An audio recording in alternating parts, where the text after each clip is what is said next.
이건 정말 터무니없는 농담처럼 들렸습니다. 한국이라는 나라가 세계 전쟁사에 혁신적인 전략을 가져왔다고요? 처음 그 말을 들었을 때는 가소롭기만 했습니다. 동아시아의 작은 반도 국가가 로마 제국이나 나폴레옹의 전략보다 뛰어날 리 없다고 생각했어요. 한국은 그저 중국과 일본 사이에서 우연히 살아남은 약소국에 불과하다고 확신했습니다. 수천 년 동안 이어진 유럽의 군사 전통에 비하면 아무것도 아니라고 여겼어요. 밀라노 학회에서 한국 전쟁사에 관한 발표를 듣던 저는 속으로 비웃고 있었습니다. 그런데 지금 돌이켜보면 제가 얼마나 무지했는지 정말 부끄러운 마음뿐이에요. 안녕하세요.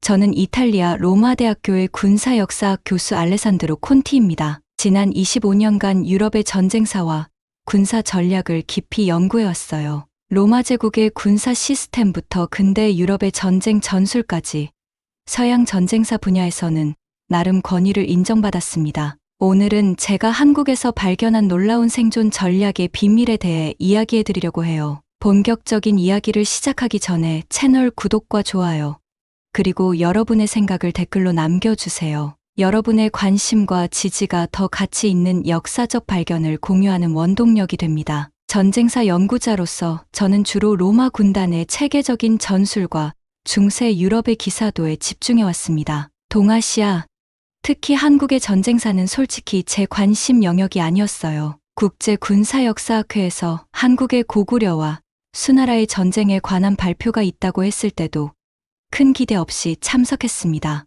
그저 비교 연구 자료 정도로 활용할 수 있지 않을까 하는 가벼운 마음이었어요. 당시 제 머릿속에는 분명한 서구, 중심적 편견이 자리 잡고 있었습니다. 동양의 전쟁은 서양의 체계적인 전략보다 열등할 것이라는 그런 오만한 생각이었죠. 하지만 그날 발표는 제 학문적 세계관을 완전히 뒤흔들어 놓았어요. 한국이라는 작은 나라가 어떻게 수천 년간 중국이라는 거대 제국 옆에서 독립성을 유지할 수 있었는지에 대한 놀라운 전략적 비밀이 펼쳐졌기 때문입니다. 그 자리에서 저는 직접 한국을 방문해 더 깊이 연구해 보기로 결심했어요. 그리고 그 결정이 제 학문적 인생을 완전히 바꿔놓을 줄은 그때는 미처 몰랐습니다.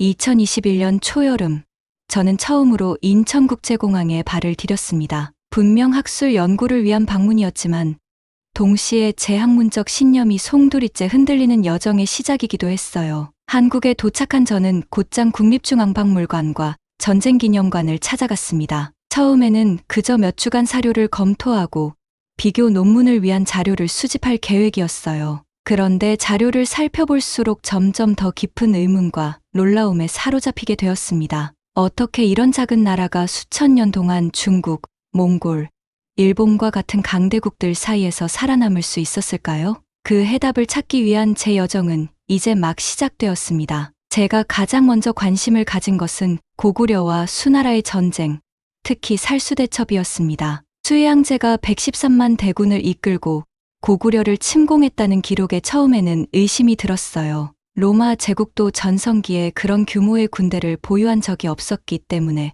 과장된 숫자라고 생각했습니다. 하지만 여러 사료를 비교 검토하며 이 숫자가 결코 허황된 것이 아니라는 사실에 점점 놀라워졌어요. 더 충격적인 것은 인구가 훨씬 적은 고구려가 이 거대한 군대를 상대로 승리했다는 점이었습니다. 어떻게 이런 일이 가능했을까요?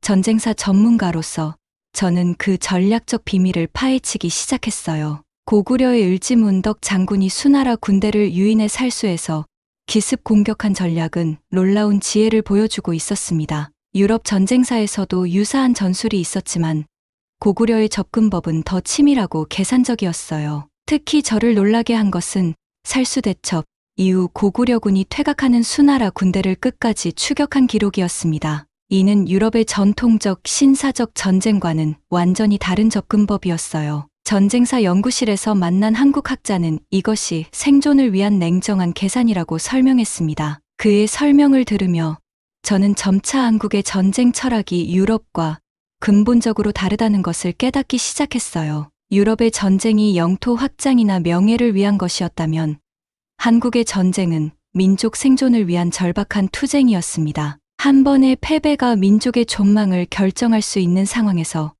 그들은 결코 낭만적인 전쟁관을 가질 여유가 없었어요. 이것은 제 연구의 첫 번째 중요한 발견이었습니다. 한국의 전쟁은 생존의 경제학이었던 것이죠. 전쟁 기념관에서 저는 또 다른 흥미로운 개념을 발견했어요. 교환비라는 전략적 사고방식이었습니다. 한국인들은 전투에서 아군 한 명이 죽을 때 적군 몇 명을 죽일 수 있는가를 철저히 계산했더군요. 처음에는 이 개념이 다소 비인간적으로 느껴졌지만 곧 그 합리성에 감탄하게 되었습니다. 인구가 적은 나라가 거대 제국과 싸울 때 이것은 생존을 위한 유일한 전략이었음을 이해하게 됐어요. 유럽의 전쟁이 명예로운 패배라는 개념을 허용했다면 한국에서는 그런 사치를 누릴 수 없었습니다. 그들에게 전쟁은 승패가 아닌 생존과 소멸의 문제였기 때문이죠. 이런 관점에서 보니 한국의 전쟁 역사가 완전히 새롭게 이해되기 시작했어요. 고려시대 몽골의 침략을 견뎌낸 방식, 임진왜란 때 이순신 장군의 철저한 해상 전략까지 모두 같은 맥락이었습니다. 일주일 동안 자료를 검토한 후 저는 실제 전적지를 직접 방문하기로 결심했어요. 남한산성, 행주산성, 그리고 나간읍성 등을 차례로 방문하며 현장 연구를 시작했습니다. 유럽의 성과 달리 한국의 산성은 첫 인상에 다소 실망스러웠어요. 화려한 건축미나 압도적인 규모를 기대했던 저에게 산 정상에 자리 잡은 소박한 석성은 별로 인상적이지 않았습니다. 그러나 한국의 역사학자와 함께 산성을 둘러보며 제 생각은 완전히 바뀌기 시작했어요. 산성의 위치, 구조, 그리고 운영 방식은 유럽의 성과는 근본적으로 다른 철학을 담고 있었습니다. 유럽의 성이 권력자의 권위와 위엄을 상징했다면 한국의 산성은 공동체 전체의 생존을 위한 실용적 구조물이었어요. 이것이 제 두 번째 중요한 발견이었습니다.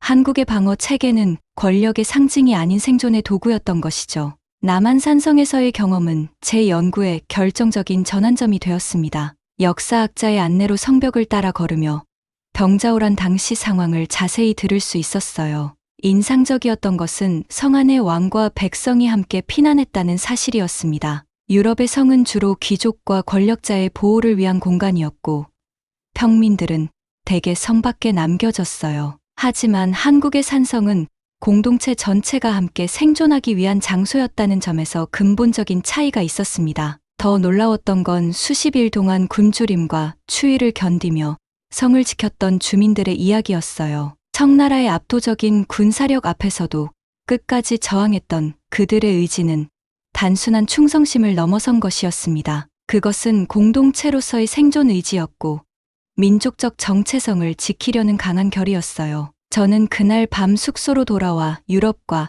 한국의 방어 시스템을 비교하는 노트를 작성했습니다. 문득 한 가지 중요한 차이점이 눈에 들어왔어요. 유럽의 성은 분리와 차별의 상징이었지만 한국의 산성은 통합과 생존의 공간이었다는 점이었습니다. 이 발견은 제가 가진 전쟁사에 대한 기존 관점을 완전히 뒤바꿔 놓았어요. 다음 날 저는 임진왜란 당시 활약했던 이순신 장군에 관한 자료를 찾아보기 시작했습니다. 한국인들이 이순신을 얼마나 존경하는지 보고 무척 궁금해졌었거든요. 그의 전략과 리더십에 대해 공부하면서 또 다른 놀라운 발견을 하게 되었습니다. 이순신은 단 한 번도 해군 지휘 경험이 없는 상태에서 세계 해전사의 길이 남을 전략을 개발했어요. 그가 설계한 거북선은 당시 어떤 국가의 전함보다도 뛰어난 혁신적 설계였습니다. 참고 자료를 검토하면서 이순신이 열악한 조건에서도 승리를 거둔 한산도 대첩에 특히 관심이 갔어요. 13척의 배로 133척의 일본 함대를 격파했다는 기록은 처음에는 믿기 어려웠습니다. 하지만 그의 전략을 분석하면서 저는 다시 한번 한국인들의 뛰어난 상황 적응력에 감탄하게 되었어요. 전쟁기념관에서 만난 한국 해군 역사 전문가는 이순신의 하깃진 전법에 대해 설명해 주었습니다. 자연 조건과 조류를 활용한 이 전술은 적은 병력으로 압도적인 적을 상대할 때 최적화된 전략이었어요. 이는 제가 연구하던 유럽 해전사에서는 찾아볼 수 없는 독창적인 접근법이었습니다. 또한 이순신이 마지막 전투인 노량해전에서 보여준 결단력도 저를 깊이 감동시켰어요. 이미 전쟁이 끝나가는 상황에서 그는 철수하는 일본군을 끝까지 추격하다 전사했습니다. 당시 명나라 장수가 일본군을 그냥 보내자고 제안했음에도 이순신은 단호히 거절했다는 기록이 있었어요. 유럽의 전쟁사에서는 이런 결정을 비합리적이라고 평가했을 것입니다. 그러나 한국의 역사적 맥락에서 보면 이는 미래 세대의 안전을 위한 필연적 선택이었어요. 철수하는 적을 끝까지 추격하여 완전히 제압함으로써 그들이 다시 돌아올 가능성을 차단한 것이었습니다. 이순신의 이런 결단은 단기적 승리가 아닌 장기적 생존을 고려한 전략적 판단이었어요. 저는 이순신 장군에 관한 연구를 마치고 고려시대 몽골의 침략에 대한 자료로 눈을 돌렸습니다. 고려가 30년 넘게 몽골의 공격에 저항한 역사는 또 다른 놀라운 생존 이야기였어요. 특히 몽골이 당시 유라시아 대륙 대부분을 정복했다는 사실을 고려하면 더욱 놀라운 일이었습니다. 베네치아와 로마조차 몽골의 위협 앞에 떨었던 시대에 어떻게 고려는 그토록 오래 저항할 수 있었을까요? 고려시대 강화도를 방문하면서 저는 한국인들의 또 다른 생존 전략을 발견하게 되었습니다. 몽골의 침략이 시작되자 고려는 수도를 강화도로 옮겨 끈질기게 저항했어요. 섬이라는 지형적 이점을 최대한 활용한 이 결정은 탁월한 전략적 판단이었습니다. 특히 놀라웠던 것은 고려가 사용한 청야전술에 관한 기록이었어요. 몽골군에게 어떤 자원도 남기지 않기 위해 식량과 물자를 모두 불태우고 우물에 독을 풀었다는 내용이었습니다. 이는 자기 영토를 스스로 황폐화시키는 극단적인 전략이었지만 결과적으로 몽골의 진격을 저지했어요. 서울대학교의 한 역사학자를 만나 이 전술에 대해 더 자세히 물어보았습니다. 그는 청야전술이 단기적으로는 엄청난 고통을 수반했지만 민족 생존을 위한 불가피한 선택이었다고 설명했어요.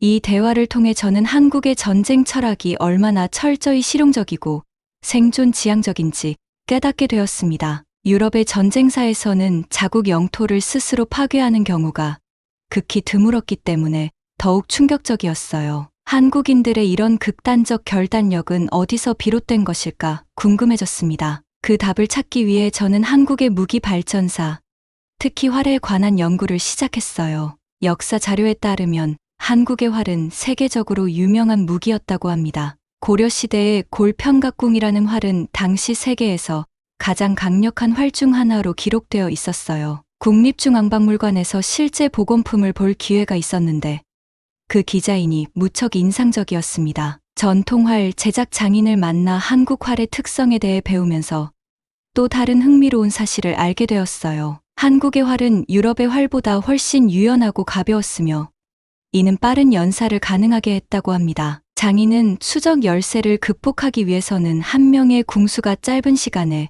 더 많은 화살을 쏠 수 있어야 했다고 설명했어요. 이 말을 듣는 순간 유럽의 활 문화와 한국의 활 문화의 근본적인 차이를 깨달았습니다. 유럽에서 활은 기사도와 명예의 상징이었고 한 발 한 발의 정확성이 중요시되었어요. 반면 한국에서 활은 철저히 생존을 위한 도구였고 효율성이 가장 중요한 요소였습니다. 대전의 한 박물관에서는 조선시대 세종대왕 때 개발된 화포와 화약 무기를 전시하고 있었어요. 중국보다 앞서 독자적인 화약 무기를 개발했다는 사실이 놀라웠습니다. 특히 신기전이라는 다연장 화살 발사 장치는 당시로서는 혁신적인 무기 시스템이었어요. 이런 무기 개발은 한국인들이 항상 주변 강대국보다 열세인 상황에서 얼마나 창의적으로 대응했는지 보여주었습니다. 한국 무기의 또 다른 특징은 화려함보다 실용성을 추구했다는 점이었어요. 유럽의 무기가 종종 장식적 요소를 강조했던 것과 달리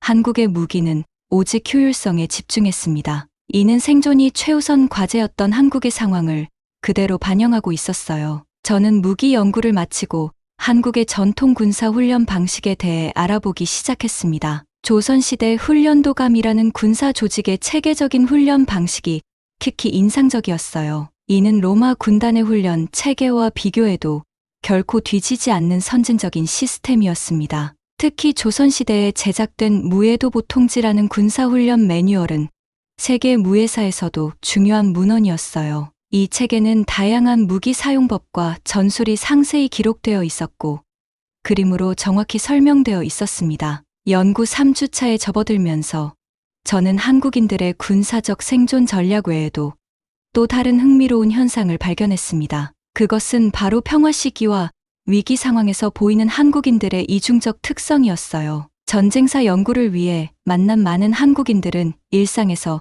매우 개인주의적인 성향을 보였습니다. 서울의 빠른 걸음걸이, 경쟁적인 교육 환경, 개인의 성취를 중시하는 문화가 곳곳에서 느껴졌어요. 처음에는 이것이 오랜 유교 전통과 어떻게 조화를 이루는지 이해하기 어려웠습니다. 하지만 역사적 위기 상황에서 한국인들이 보인 놀라운 단결력에 관한 자료를 접하며 점차 의문이 풀리기 시작했어요. 한국역사박물관에서 본 1997년 IMF 외환위기, 당시의 금 모으기, 운동사진은 충격적이었습니다. 수백만 명의 시민들이 자발적으로 금을 기부해 국가 위기를 극복하려 했다는 사실이 믿기지 않았어요. 이탈리아에서라면 정부의 그런 요청에 시민들이 그렇게 단결된 반응을 보이지는 않았을 것입니다. 역사학자 한 분은 이것이 한국의 독특한 이중적 정체성이라고 설명해 주셨어요. 평화로운 시기에는 개인의 발전과 성취를 위해 치열하게 경쟁하지만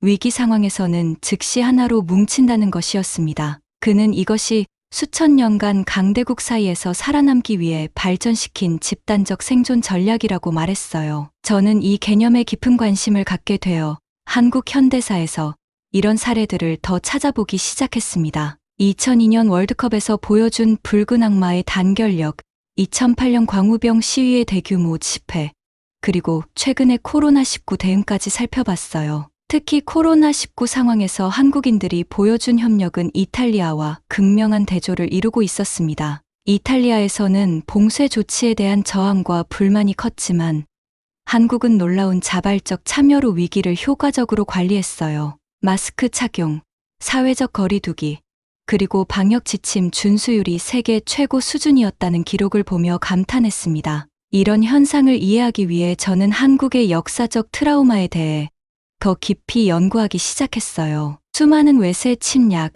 일제강점기의 고통, 6.25 전쟁의 비극이 현대 한국인의 집단 심리에 미친 영향을 분석했습니다. 한국인들은 이런 역사적 경험을 통해 위기 상황에서의 빠른 적응력과 단결력을 발전시켰다는 결론에 도달했어요. 이는 제가 이탈리아의 역사에서는 찾아볼 수 없었던 독특한 사회적 메커니즘이었습니다. 더 놀라운 것은 이런 집단적 결속력이 개인의 자유나 창의성을 억압하는 방향으로 발전하지 않았다는 점이었어요. 오히려 현대 한국은 개인의 창의력과 집단의 협력이 놀랍게 균형을 이룬 사회로 보였습니다. K-pop, 한국 영화, 그리고 최첨단 기술 혁신에서 보이는 창의성이 그 증거였어요. 저는 이러한 발견을 바탕으로 위기 속의 혁신 한국의 생존 전략이라는 주제로 논문을 구상하기 시작했습니다. 한국의 역사적 생존 비결을 단순히 군사적 측면뿐만 아니라 사회문화적 측면에서도 분석하고 싶었어요. 그러던 중 저는 현대 한국 사회에서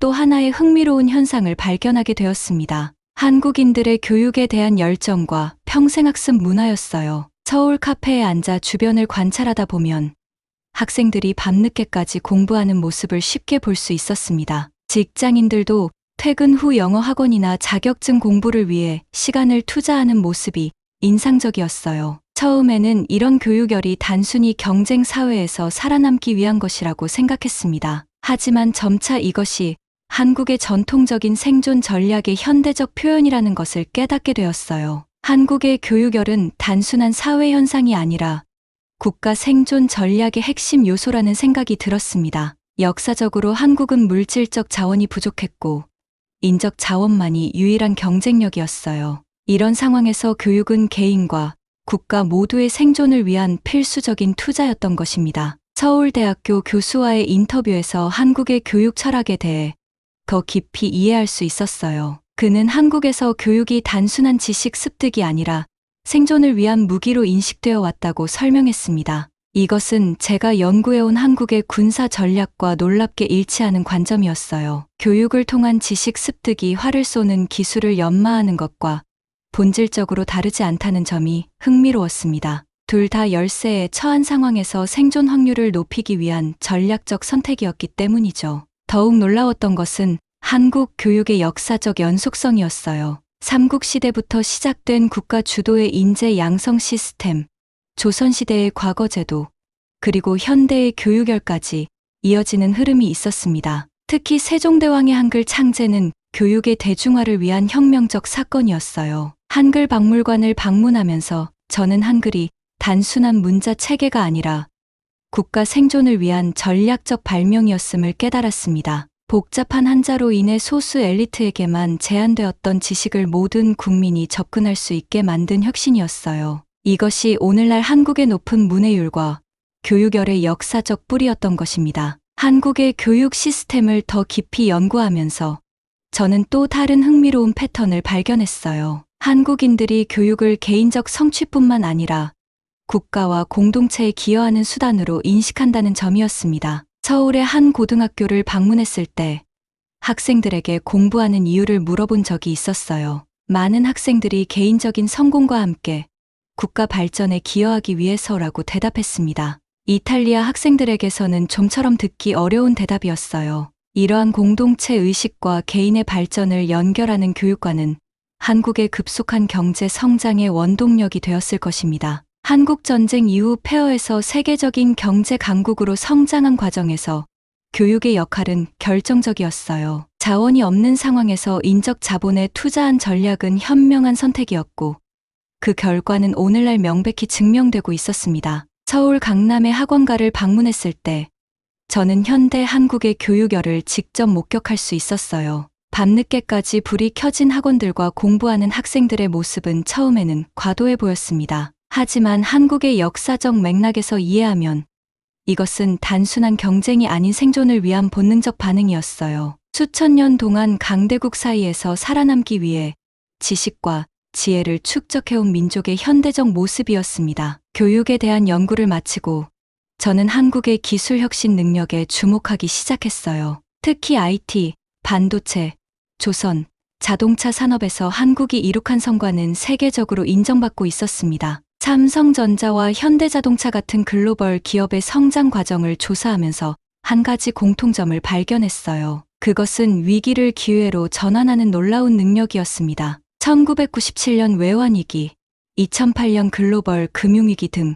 국가적 위기 상황에서도 이들 기업은 오히려 혁신을 가속화했어요. 이것 역시 수천 년간 생존을 위해 발전시켜온 한국인의 위기 대응 능력이 현대 기업 문화에 반영된 것이었습니다. 연구 5주차에 접어들면서 저는 한국인들의 또 다른 중요한 생존 전략을 발견하게 되었습니다. 그것은 바로 전통을 지키면서도 변화에 빠르게 적응하는 놀라운 균형 감각이었어요. 경복궁과 창덕궁을 방문하며 한국의 전통 건축과 문화유산을 감상할 기회가 있었습니다. 그 아름다운 전통 건축물들을 보며 한국인들이 자신들의 역사를 얼마나 소중히 여기는지 느낄 수 있었어요. 하지만 같은 날 저녁, 동대문 디자인 플라자의 미래적인 건축을 보며 저는 큰 충격을 받았습니다. 같은 도시에 이렇게 전통과 현대가 조화롭게 공존한다는 것이 놀라웠어요. 한국 건축학자와의 대화에서 이 현상에 대한 흥미로운 설명을 들을 수 있었습니다. 그는 한국인들이 전통을 고수하면서도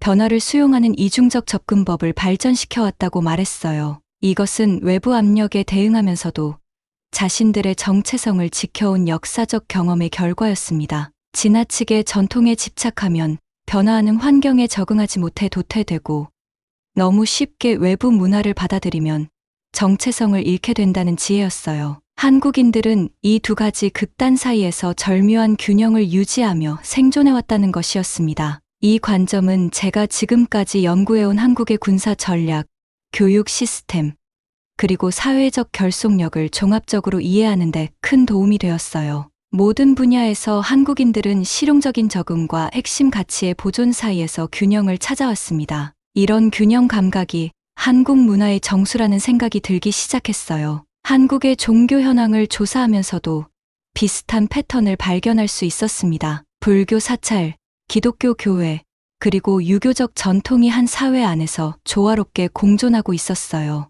종교학자들과의 대화에서 한국인들이 다른 종교와 사상을 수용하면서도 그것을 자신들의 문화적 맥락에 맞게 재해석하는 경향이 있다는 것을 알게 되었습니다. 이는 외부의 영향을 흡수하면서도 자신들의 정체성을 유지하는 또 다른 생존 전략이었어요. 한국음식문화원을 방문했을 때 한국 음식에서도 비슷한 패턴을 발견했습니다. 김치, 된장, 고추장과 같은 전통 발효식품은 수천 년간 이어져 왔지만 동시에 현대적인 퓨전 요리도 활발히 발전하고 있었어요. 이 모든 것은 한국인들의 적응력과 창의성을 보여주는 증거였습니다. 전통을 고수하되 변화를 두려워하지 않는 태도는 한국의 국제적 성공에도 큰 기여를 했다고 생각했어요. K-pop, 한국 영화, 한류 드라마가 세계적으로 인기를 얻은 이유도 이런 맥락에서 이해할 수 있었습니다. 그들은 글로벌 트렌드를 수용하면서도